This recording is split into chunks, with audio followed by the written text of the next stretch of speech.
Alors, écoutez, je vous remercie d'être venus nombreux dans cette fin d'après-midi pour clôturer la 36e édition du Salon international du livre de montagne de Passy, dont le thème cette année était les paysages vivants.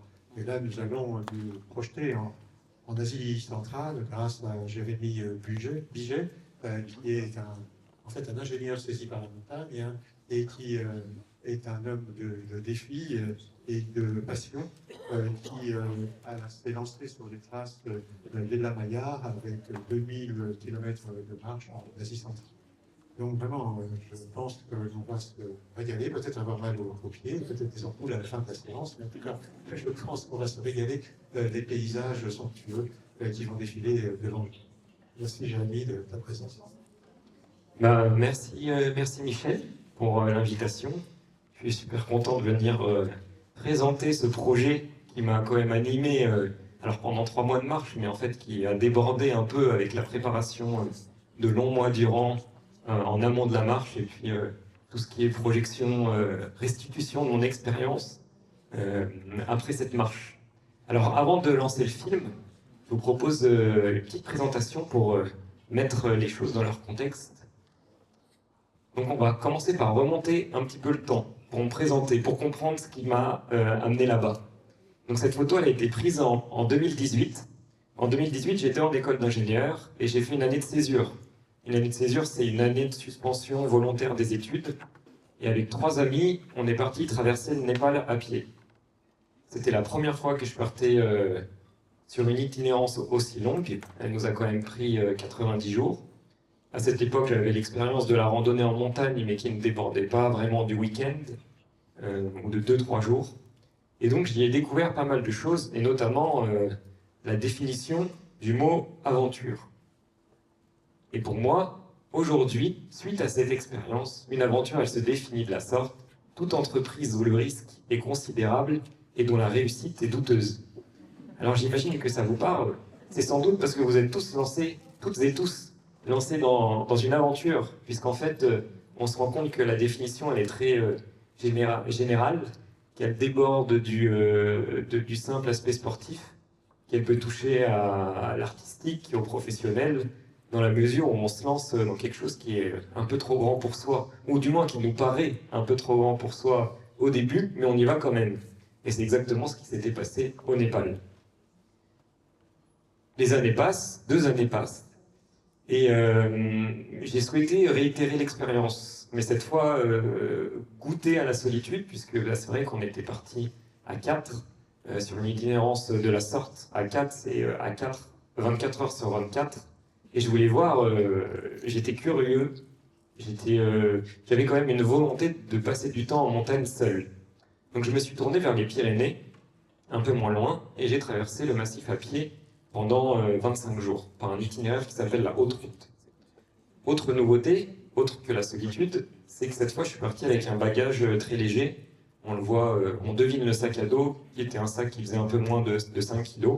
Au Népal, on avait des sacs qui faisaient 15 kg.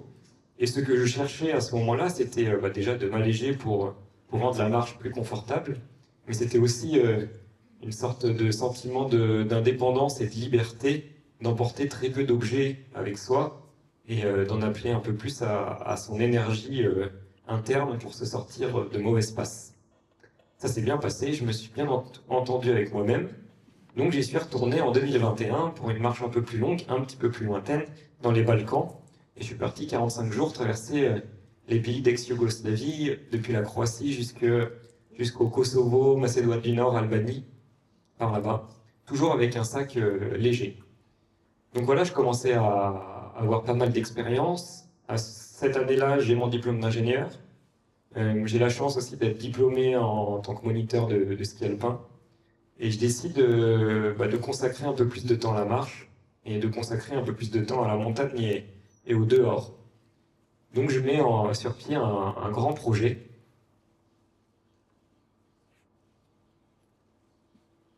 Si on peut passer le diapo, je n'arrive pas à le passer.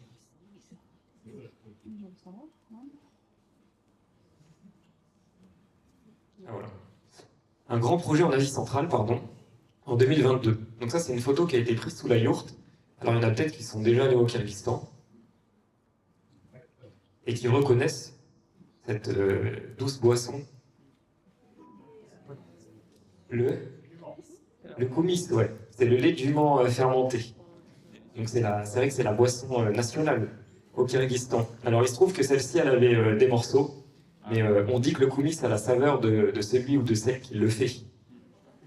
Donc voilà, 2022. Je suis parti marcher pendant 3 mois avec un sac de 5 kilos en suivant les traces d'une Suissesse qui est partie en 1932 en Asie centrale et la Maillard.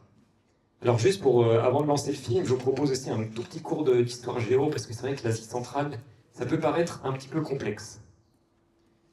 Donc ça, c'est une carte de ce qu'on appelle aujourd'hui l'Asie centrale. Alors l'Asie centrale, c'est tous ces pays en stan. Vous reconnaissez le grand Kazakhstan, et des pays un peu plus petits, Ouzbékistan, Turkménistan, Tadjikistan, Kyrgyzstan. Alors les deux qui nous intéressent sont les deux plus petits, le Kyrgyzstan et le Tadjikistan.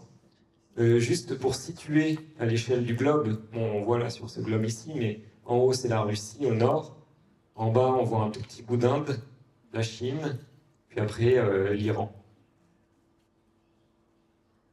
Donc cette zone, si on continue de remonter le temps jusqu'on va dire au XVIIIe siècle, elle appartenait vraiment à personne, ou du moins en tout cas pas aux grandes puissances coloniales. Il y avait des gens qui y habitaient, mais les grandes puissances coloniales, notamment l'Empire britannique et la Russie, ont envoyé des missionnaires pour s'approprier ce territoire. Donc ces missionnaires, ces explorateurs, ont ramené pas mal de documents et de livres. Alors j'en ai cité quelques-uns, Nikolai Przewalski. D'après vous, il est de quelle origine? Russe, donc plutôt côté russe. Frédéric Bournaby, ouais, britannique. Et puis, il y avait des intrus un peu dans la danse, dans ce conflit à distance qui s'est appelé le Grand Jeu. Gabriel Monvalot, français. Sven Hedin, suédois. Alors, par exemple, Sven Hedin, il a eu un gros impact parce qu'il a dessiné beaucoup de cartes de ses voyages qui ont intéressé en fait les grands empires dans leur expansion. Au final, c'est les Russes qui ont remporté ce conflit à distance. Ils ont annexé ces territoires qu'ils ont appelés Turkestan. J'ai du mal avec là.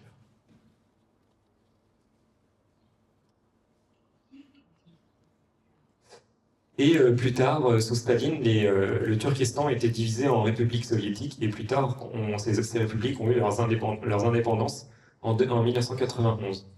Juste, je vais citer 2-3 autres personnes qui nous intéressent.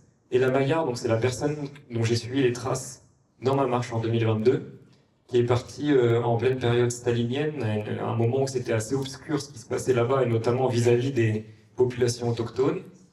Et plus récemment, il y a quelques Français quand même qui ont fait des grandes traversées, notamment Nicolas Ducré en 2007, qui a fait une traversée de la Mongolie jusqu'à Kaboul avec ses chevaux, ou encore d'autres personnes un peu plus connues, Sylvain Tesson, Priscilla Telmont, en 2000, si je dis pas de bêtises, ou 99, une traversée de l'Asie centrale à cheval. Et dernière diapo, voilà. Donc ça, c'est zoomé sur le Kyrgyzstan et le Tadjikistan, et c'est mon itinéraire.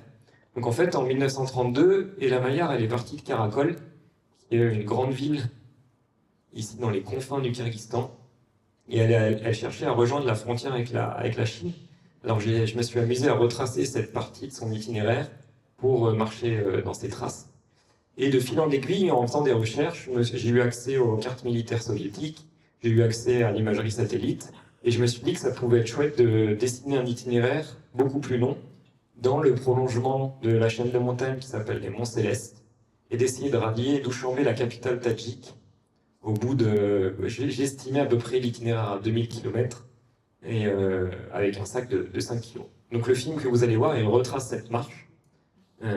J'espère qu'il va vous plaire, j'espère que vous allez avoir des questions. Si vous en avez, gardez-les pour l'après-projection. Puis j'espère que ça va pas trop vous fatiguer, parce qu'en effet, c'était une belle marche avec pas mal de dénivelé. Je vous dis à tout de suite, le film il dure 50 minutes.